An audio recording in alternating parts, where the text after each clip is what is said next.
This is Paris, France. Has there ever been a more celebrated travel destination than Paris, France? The art and architecture, gastronomy and history, the wine, parks, and simple joy of living.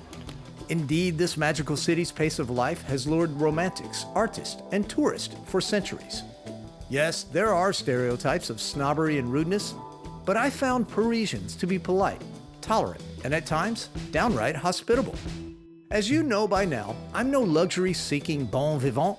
I like to keep it real, raw, and authentic, and if possible, maybe save €1 or two. Yes, in Paris, we can save money, go deeper, and yet see the tried and true. Hang on. It's time to move beyond the silly stereotypes and tired tropes to get real. This is RawTravel. Welcome to Paris. Travel. For some, it's a luxurious escape, or maybe an adrenaline-filled adventure. But if you're like me, it's a precious opportunity to discover and to give back.